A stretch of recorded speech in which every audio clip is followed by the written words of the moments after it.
फिर आप ये मत कहना कि लो हम तो भगवान देख रहे थे, कुत्ता मिले उसने काट लिया, शेर में भगवान देख रहे थे, लो उसने खा लिया, हमने मच्छर में भगवान। नहीं, यहां दृष्टि है। आप सृष्टि को अपनी दृष्टि से देखिए, कभी सृष्टि परिवर्तित नहीं होती। निज प्रभुमय देखहि जगत। आप अपनी दृष्टि से आप भगवान को सब जगह देख सकते हैं, किंतु इन जीवों को कहो कि ये भगवान बन जाए, ये नहीं बनेंगे।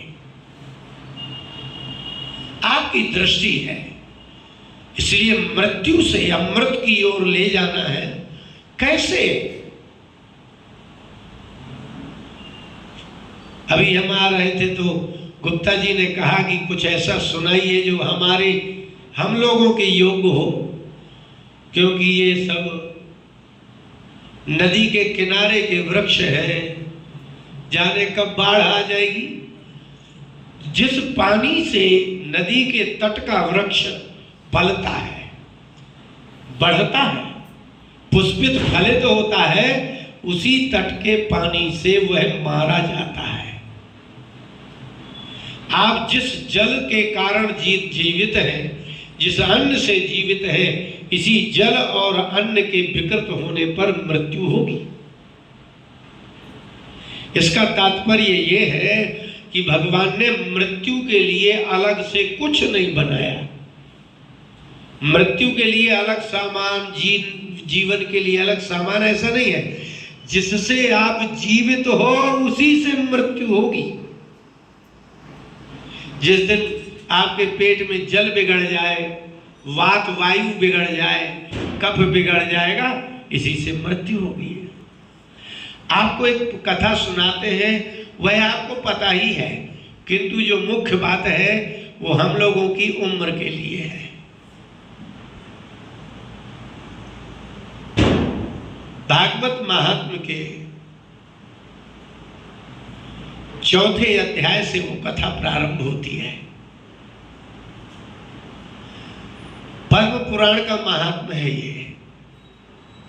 उस कथा में ये प्रारंभ है कि एक ब्राह्मण है, वो चारों वेदों का ज्ञाता है, उसके संतान नहीं है और उनको आत्महत्या करने का विचार आया। वहां जहां आत्महत्या करने पहुंचे वहां सन्यासी मिल गए और उन्होंने एक ऐसा फल दिया कि उससे आपके संतान होगी। पर उस फल में आश्चर्य ये था कि स्त्री खाएगी तो स्त्री के बालक होगा, यही था। लेकिन आश्चर्य ये था कि वो गाय को खिला दिया गया तो मनुष्य पैदा हुआ।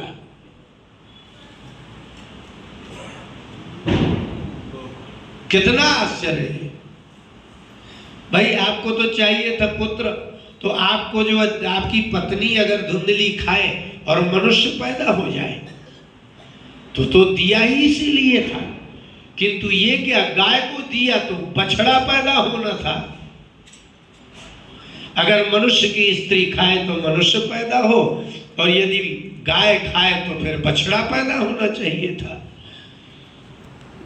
लेकिन ये एक बहुत बड़ी बात थी कि गाय को फल खिलाया गया और मनुष्य हो गया। इसका मतलब है कि वो फल ही ऐसा था कि खिलाया जाएगा तो मनुष्य ही पैदा होगा और ज्ञानी मनुष्य पैदा होगा। आपके संतान उत्पन्न होती है, आप बता नहीं सकते कि ये कैसा होगा, किंतु उस फल की विशेषता थी कि होगा तो मनुष्य होगा और मनुष्य होगा तो ज्ञानी होगा। महात्माओं की विलक्षणता है। अब इसकी आगे की कथा यह है कि जो पुत्र दूसरा उन्होंने लिया था उसका नाम धुंधकारी था। उसने अपनी मां को मारा और जब पिता को मारा तब पिता कहीं गए नहीं। उनको गुरु के पास जाना चाहिए था, उनको किसी महात्मा के पास जाना चाहिए था।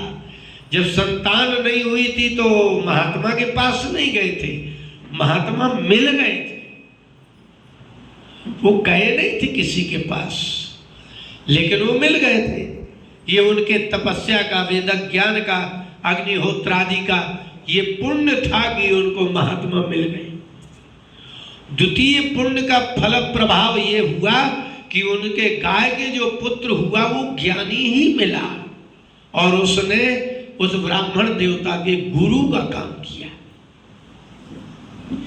पुत्र गुरु का काम, उन्होंने उसको पुत्र नहीं माना। क्यों?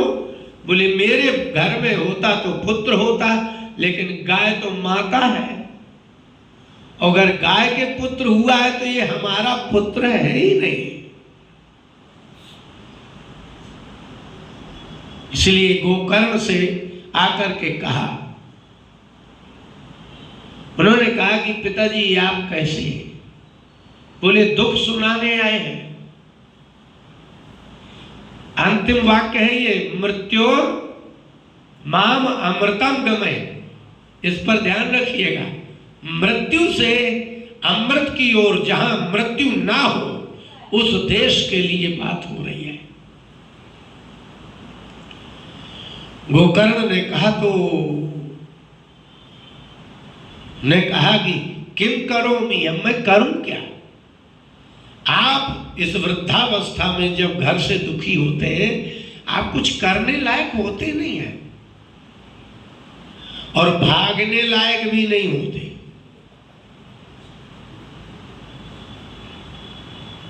शरीर ही साथ नहीं दे रहा, भागे भी कहां? अच्छा, आपने महात्माओं के साथ कभी आप रहे भी नहीं। आप पत्नी के साथ रहे, पति के साथ रहे, पुत्र के साथ रहे, मित्र के साथ रहे, परिवार के साथ रहे, रिश्तेदारों के साथ रहे, लेकिन कभी महात्माओं के साथ नहीं रहे। आपको हमारे साथ रहना बहुत कठिन है। महात्माओं के साथ रहना आपकी बस की बात नहीं है। क्यों? बोले इसीलिए कि महात्मा समय से चलते हैं और आप आज तक कभी समय से चले ही नहीं। आपकी पहली न्यूनता कि आप समय से न जगे, न समय से सोए, और न आपने कभी सादा भोजन किया। दिन भर खाया आपने तो, आप जहां जाते वही चाय पी ली, नमकीन खा ली, फिर आगे बढ़े, समोसा खा लिए, चाहे प्राण चले जाए। इतना संकोच है आपको।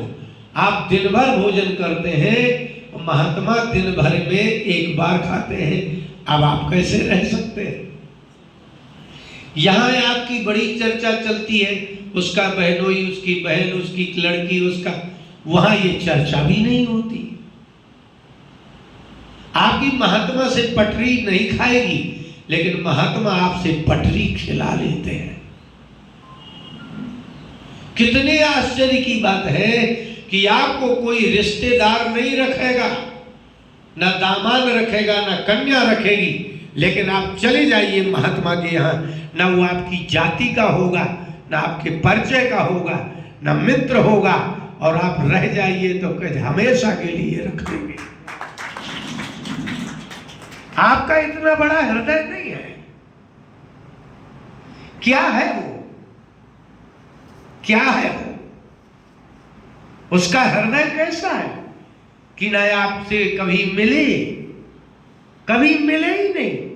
और आप अगर पहुंच जाए महात्मा के पास कि महाराज जी मैं तो अब मेरा कोई है नहीं, बोले कोई नहीं सही, आप भगवान है, हम आ जाओ, जो हम खाएं तुम खाओ, जैसा हम सोए वैसा सो, जैसे हम जगे वैसे जगो। आप अगर महात्मा के पास 6 महीने रह जाएं, आपकी क्या हिम्मत है कि आप घर लौट आए? जैसे आप घर से अभी महात्मा के पास नहीं जा रहे, महात्मा के पास रह गए तो लौट के घर नहीं रह सकते। आपको अभ्यास हो गया दुख में रहने का,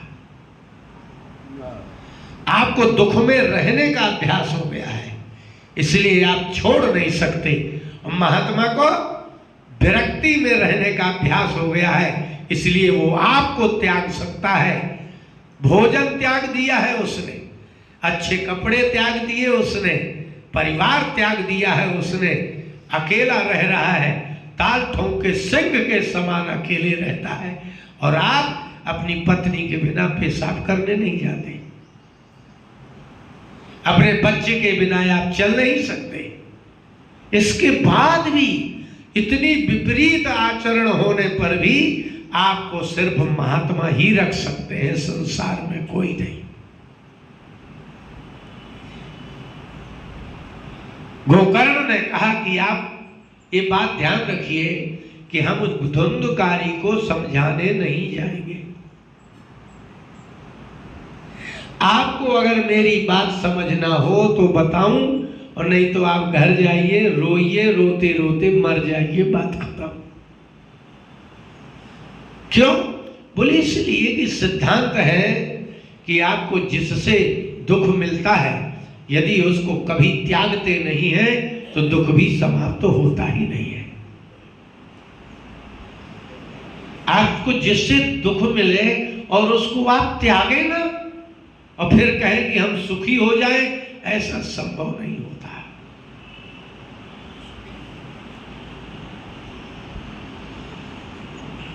गोकर्ण के पिता आत्मदेव ने कहा आप आज जो जो कहोगे वो करेंगे, बोलो। बोले मैं दो चीजें बताऊंगा, एक छोड़ना और एक पकड़ना। मृत्यु हो अमृतम गमय, मृत्यु से अमृत की ओर ले जाओ। ये भी एक बात है मिश्रा जी, ये गच्छ नहीं लिखा है, गमय लिखा है। गमय का अर्थ होता है भेजो, हम जा नहीं सकते। तमसा अंधकार से हमें प्रकाश की ओर ले भेजो, गमय माने होता है भेजो, माने हम इतने असमर्थ हैं कि हम जा ही नहीं सकते। इसलिए गच्छ का अर्थ होता है जाओ और गमय का अर्थ होता है भेजो। हम लोग संस्कृत में कहेंगे गच्छति माने वो जाता है, और यदि हम कहें गमयति अर्थात वो भेजता है, स्वयं नहीं जाता। इसलिए जो इसमें लिखा है तो उसका अर्थ है आप हमें भेजो। हम अंधकार से प्रकाश की ओर स्वयं नहीं जा सकते, हम असत्य से सत्य की ओर स्वयं नहीं जा सकते, हम मृत्यु से अमृत की ओर स्वयं नहीं जा सकते, हमें भेजो। ये असमर्थता ज्ञापित हो रही है। तो धुंधकारी से प्रताड़ित है आप? बोले बिल्कुल। तो सबसे पहले आप हम जो कहें उसको छोड़ो, सारे दुख समाप्त हो जाएंगे। ये है वृद्धावस्था के लिए उपदेश। सर्वप्रथम क्या करें? बोले सर्वप्रथम एक काम करिए कि देहे स्थि मांस रुधिरे भीमतिम त्यजत्वम। त्याज, त्याज माने पहले तो इसको छोड़ दो। किसको? बोले देह को समझो। इसमें क्या है देह में? बोले अस्थि, मांस और रुधिर। आप इसको काट के देख लो, इसमें हड्डी है, मांस है और रक्त है। तो ये मेरा है, पहले तो ये छोड़ दो। एक तो ये छोड़ना है। अभिमति और अभिमत में बहुत अंतर है। अब रामायण में तुलसीदास जी ने लिखा अभिमत फल दाता। अभिमत माने होता है मनवांछित और अभिमति माने होता है अभिमान। मति माने बुद्धि। ये मेरा है, सबसे पहले तो आप ये छोड़ दीजिए, त्यज, छोड़ो। बोले दूसरा? बोले दूसरा भी हमारी माता जी घर में है। जाया सुता दिसु सदा ममताम विमुंच, ये छोड़ना है, बुढ़ापे में छोड़ना है। बिना छोड़े तो आपको कोई उपाय नहीं है कि सुखी कर दे कोई। जाया जो उत्पन्न करती है उसको जाया कहते हैं। नहीं, जिससे आप उत्पन्न होते हैं उसको जननी कहते हैं, और जिससे आप उत्पन्न करते हैं उसको जाया कहते हैं। शब्द बड़े प्रबल और सार्थक होते हैं। तो जिससे जनन होगा वो आपकी जननी है, और जिससे आप जनन करेंगे वो जाया है। बोले हमारी मां है, जाया सुता दिशु, जाया पत्नी और सुत, हम दो भाई हैं। हम गोकर्ण और धुंधकारी ये दो हैं, इनसे भी, इनको भी छोड़ो। और बोले आदि, आदि माने इत्यादि। अब इत्यादि में क्या आ गया? पत्नी छोड़ना है, पुत्र छोड़ना है, तो अब घर तो छोड़ना ही है ना। अगर आपने पत्नी से मोह ममता छोड़ दी तो पत्नी आपको ज्यादा दिन घर में नहीं रखेगी।